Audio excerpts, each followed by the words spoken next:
el día que el vestuario se cansó del intocable. Bueno, ¿alguna vez te has preguntado qué tiene que pasar dentro de un vestuario del Real Madrid para que un entrenador diga hasta aquí? No hablamos de una bronca puntual, ni de una derrota aislada, ni siquiera de un mal mes. Hablamos de algo mucho más profundo, algo que se venía gestando en silencio y que esta semana explotó, porque lo que ocurrió en Lisboa no fue solo un 4-2 doloroso ante el Benfica, fue el punto de no retorno. El momento exacto en el que dentro del club dejaron de mirar solo al banquillo y empezaron a mirar al intocable. Quédate hasta el final porque lo que vas a escuchar no encaja con el relato oficial, no encaja con lo que repiten algunos medios y sobre todo no encaja con la imagen que se ha construido alrededor de la gran estrella del proyecto. Y si te gusta el fútbol contado sin miedo, sin filtros y sin comprar discursos prefabricados, suscríbete ahora porque aquí vamos dato por dato, gesto por gesto y decisión por decisión. Vamos con ello. El martes pasado, el Madrid cae en Lisboa. Pero lo verdaderamente grave no es el marcador, es lo que pasa después. El equipo sale del campo nervioso, descompuesto, con Courtois evitando una goleada histórica y con jugadores mirándose entre ellos como buscando una explicación o un culpable. Y ahí es donde empieza a romperse algo, porque una cosa es perder contra el Liverpool, otra es dejar malas sensaciones contra equipos menores durante toda la temporada, pero otra muy distinta es que, tras el golpe europeo, empiecen a aparecer declaraciones, estadísticas internas y gestos que señalan directamente al corazón del proyecto. Arbeloa ve cosas que no se cuentan en ruedas de prensa, cosas que solo se perciben desde dentro del vestuario. El Madrid queda fuera del top 8 europeo, obligado a jugar 16avos. Lo que antes era una excepción ahora es una constante.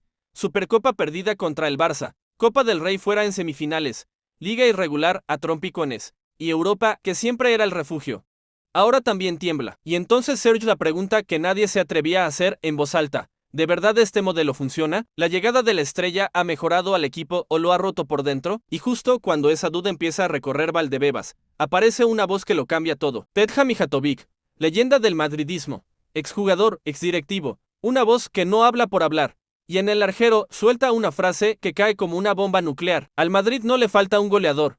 Le falta un líder, silencio absoluto. Y cuando le preguntan quién debería ser ese líder, nombra a Ramos, Modric, Benzema, Raúl, Hierro. Jugadores que cuando hablaban, el vestuario callaba. Jugadores que transmitían autoridad incluso en la derrota. Y entonces lo dice, sin rodeos. Mbappé no es ese tipo de jugador. No dice que sea malo. Dice algo peor, que los goles no te convierten en líder. Y pone un ejemplo demoledor. Zidane en Francia, el mejor jugador del mundo, pero no el líder del vestuario. Porque liderazgo y talento no siempre van de la mano. Ojo, porque esto no es una opinión aislada. Esto conecta directamente con lo que Arbeloa está viendo día a día. Cuando un equipo pierde identidad, cuando no reacciona ante la adversidad, cuando se relaja en partidos clave, el problema no siempre está en el banquillo. A veces está en el vestuario, en quien marca el tono, en quien manda de verdad. Y aquí viene lo inquietante. Con Ancelotti pasaba, con Xabi Alonso pasó, y ahora con Arbeloa vuelve a pasar. Mismos síntomas: relajación, falta de presión tras pérdida, lenguaje corporal preocupante, sensación de superioridad incluso cuando el rival te pasa por encima. Entonces, si el problema se repite con tres entrenadores distintos, la pregunta es inevitable. ¿Seguro que el problema está en el entrenador? Y espera, porque si hasta ahora eran sensaciones, ahora llegan los números. Y los números no entienden de escudos ni de marketing. Primer dato que nadie quiere subrayar: el PSG marca más goles por partido sin Mbappé que con él. Con Mbappé, 2,34 goles por partido. Sin Mbappé, 2,58. Segundo dato: el Madrid marca menos goles desde que llegó Mbappé. La temporada pasada, 2,29 goles por partido. Esta temporada con él, 2,05. Párate un segundo. Respira. El equipo que lo pierde mejora. El equipo que lo ficha empeora. ¿Casualidad? Una, puede ser. Dos seguidas. Ya empieza a oler raro. Y aún no hemos llegado a lo más grave. Mbappé ha marcado 34 de los 66 goles del Madrid esta temporada.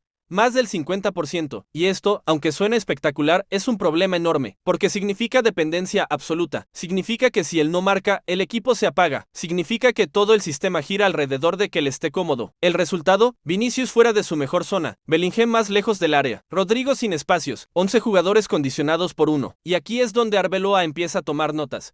Porque lo que ve es claro: cuando Mbappé no juega, el equipo fluye más. Y esto solo es el principio, porque en el próximo episodio vamos a entrar en los penaltis, los partidos grandes, las lesiones estratégicas y la decisión interna que ya se está moviendo para reducir su peso en el 11. Si quieres saber por qué dentro del club ya no todos están del lado de la estrella, si quieres entender por qué Arbeloa está dispuesto a jugarse el puesto, y si quieres ver cómo esta guerra interna puede cambiar el futuro del Madrid, Suscríbete ahora, porque esto acaba de empezar. Los números que nadie quería mirar. Si en el primer episodio hablamos de sensaciones, de liderazgo y de vestuario, ahora entramos en el terreno donde ya no hay excusas posibles. Aquí no valen relatos.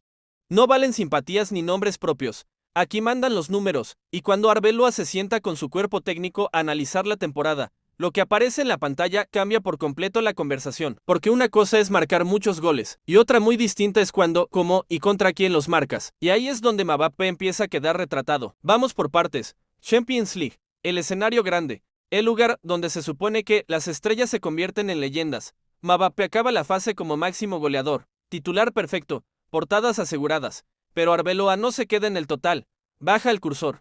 Partido a partido. Arsenal, 0 goles en 2 partidos. Atlético, 0 goles en 2 partidos. Liverpool, 0 goles. Dortmund, 0 goles. Juventus, 0 goles. PSG, 0 goles. Y ahora mira el otro lado. Olympiacos, Kairat, Marsella, Mónaco, Benfica, equipos menores, muchos ya eliminados, muchos sin nada en juego. Ahí sí, ahí aparecen los goles. Y entonces la pregunta es incómoda, pero inevitable. ¿Es Mbappé un goleador decisivo o un goleador selectivo? Porque en el Madrid no se pagan estrellas para brillar contra rivales débiles. Se pagan para aparecer cuando quema el balón. Y esta temporada, cuando el partido sube de nivel, Mbappé se apaga. Pero lo que realmente enciende todas las alarmas llega con otro dato que dentro del club ya se comenta en voz baja: los penaltis. Mbappé en el PSG en 7 temporadas, 25 penaltis lanzados. Mbappé en el Madrid en año y medio, 21 penaltis. Haz las cuentas. No es normal, no es casual. Es una barbaridad, y esto abre dos debates internos muy serios. 1. El arbitraje en España. 2. La dependencia de Mbappé del punto de penalti para inflar sus cifras, porque cuando quitas los penaltis, su impacto baja notablemente, y cuando quitas los goles a equipos menores, la imagen es todavía más preocupante. Pero Arbeloa no se queda ahí, porque hay algo que duele mucho más al vestuario que los números: las lesiones, o mejor dicho, el timing de las lesiones. Partido grande contra el City, máxima exigencia, Mbappé lesionado. No llega, 3 días después, 90 minutos contra el Elche, 90 minutos en Copa contra un equipo de tercera, 90 minutos otra vez en Liga. ¿Lesionado? Sí, ¿solo para el City? También. Supercopa de España, semifinal contra el Athletic, Mbappé lesionado. No juega, el Madrid gana cómodo. Hat-trick de Güler, buen fútbol, buen ritmo. Final contra el Barça, milagro médico, Mbappé reaparece. Resultado, derrota. Y aquí es donde dentro del vestuario algo se rompe. Porque los compañeros no son tontos, ven quién se borra de los partidos duros y quién está siempre disponible cuando el riesgo es mínimo. No lo dicen públicamente, pero lo piensan, y eso es veneno puro. Y mientras todo esto pasa dentro, fuera el discurso es otro. La prensa protege, justifica, dulcifica, necesita adaptación, está cansado, es cuestión de tiempo. Pero Arbeloa tiene delante otro dato demoledor: cuando Mbappé no juega, el equipo mejora. Victoria clara contra el Athletic sin él, goleada al Valencia sin él, mejor presión, más intensidad, más solidaridad defensiva. Y cuando juega, empates evitables, partidos atascados, equipo largo, partido roto, sistema forzado. Y aquí Arbeloa empieza a entender algo que ya vio Luis Enrique en París y Xabi Alonso antes que él. El problema no es técnico, es estructural. Hay un jugador que no corre igual, que no presiona igual, que no vuelve igual. Y cuando ese jugador además es el que más cobra, el que más pesa mediáticamente y el que señala a los demás en rueda de prensa, la grieta se hace enorme, porque después de Lisboa, Mbappé sale y dice que el equipo no puede ser irregular, que así no se gana nada. Traducción interna: la culpa es de los demás, y eso, en un vestuario, no se perdona fácilmente. Aquí es donde Arbeloa toma conciencia real del problema, porque ya no es solo rendimiento, es autoridad. Si no marca territorio ahora, pierde el vestuario. Y sin vestuario, está muerto como entrenador. Por eso empiezan los mensajes velados: compromiso colectivo. Todos tienen que correr. No hay intocables. No menciona nombres, pero todos saben a quién va dirigido. Y en el próximo episodio vamos a contar la decisión interna que ya se está moviendo, la reacción de Florentino, la presión mediática que se viene encima y el escenario más peligroso de todos: elegir entre la estrella o el entrenador. Porque cuando el Madrid tiene que elegir, casi nunca gana el entrenador. Y ahí es donde esta historia se vuelve realmente explosiva. La decisión que puede romper el proyecto. Todo desemboca aquí. Después de Lisboa, después de los números, después de las lesiones selectivas y de las miradas incómodas en el vestuario, el Real Madrid entra en territorio peligroso. El tipo de terreno donde el fútbol deja de ser fútbol y pasa a ser política. Poder y egos, porque a partir de este punto ya no se trata de si Mbappé juega bien o mal, se trata de quien manda de verdad. Arbeloa lo sabe, y Florentino también. En Valdebebas empiezan a moverse cosas, no comunicados oficiales, no filtraciones evidentes, movimientos sutiles, conversaciones de pasillo, reuniones cortas, miradas largas, y una idea que empieza a tomar forma: reducir el peso de Mbappé en el 11, no apartarlo de golpe, no humillarlo públicamente, pero sin romper la dependencia, más rotaciones, más minutos para otros, más competencia real, y esto, en el Madrid, es casi una declaración de guerra, porque Mbappé no es un jugador más, es el fichaje bandera, el símbolo del proyecto, el nombre que vendía camisetas, llenaba el Bernabéu y justificaba titulares grandilocuentes.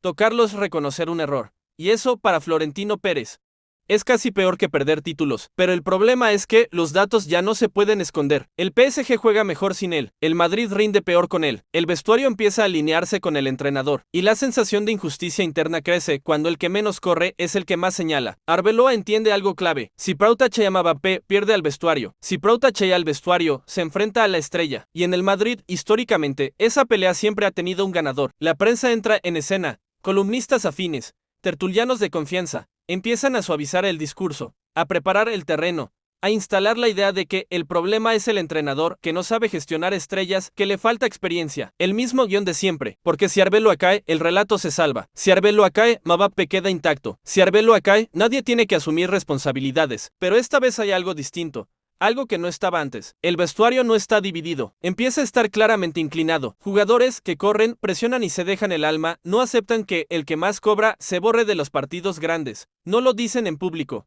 pero lo transmiten. En entrenamientos, en gestos, en actitudes, y eso llega al cuerpo técnico. La decisión que puede romper el proyecto. Todo desemboca aquí. Después de Lisboa, después de los números, después de las lesiones selectivas y de las miradas incómodas en el vestuario, el Real Madrid entra en territorio peligroso. El tipo de terreno donde el fútbol deja de ser fútbol y pasa a ser política. Poder y egos, porque a partir de este punto ya no se trata de si Mbappé juega bien o mal, se trata de quien manda de verdad. Arbeloa lo sabe, y Florentino también. En Valdebebas empiezan a moverse cosas, no comunicados oficiales, no filtraciones evidentes, movimientos sutiles, conversaciones de pasillo, reuniones cortas, miradas largas, y una idea que empieza a tomar forma: reducir el peso de Mbappé en el 11, no apartarlo de golpe, no humillarlo públicamente, pero sí romper la dependencia, más rotaciones, más minutos para otros, más competencia real, y esto, en el Madrid, es casi una declaración de guerra, porque Mbappé no es un jugador más, es el fichaje bandera, el símbolo del proyecto, el nombre que vendía camisetas, llenaba el Bernabéu y justificaba titulares grandilocuentes. Tocarlos es reconocer un error, y eso para Florentino Pérez es casi peor que perder títulos, pero el problema es que los datos ya no se pueden esconder. El PSG juega mejor sin él, el Madrid rinde peor con él, el vestuario empieza a alinearse con el entrenador, y la sensación de injusticia interna crece cuando el que menos corre es el que más señala. Arbeloa entiende algo clave: si Pau tachea a Mbappé, pierde al vestuario; si Pau tachea al vestuario, se enfrenta a la estrella, y en el Madrid, históricamente, esa pelea siempre ha tenido un ganador. La prensa entra en escena, columnistas afines, tertulianos de confianza, empiezan a suavizar el discurso, a preparar el terreno, a instalar la idea de que el problema es el entrenador que no sabe gestionar estrellas, que le falta experiencia. El mismo guión de siempre, porque si Arbeloa cae, el relato se salva; si Arbeloa cae, Mbappé queda intacto; si Arbeloa cae, nadie tiene que asumir responsabilidades, pero esta vez hay algo distinto. Algo que no estaba antes. El vestuario no está dividido. Empieza a estar claramente inclinado. Jugadores que corren, presionan y se dejan el alma, no aceptan que el que más cobra se borre de los partidos grandes. No lo dicen en público, pero lo transmiten. En entrenamientos, en gestos, en actitudes, y eso llega al cuerpo técnico.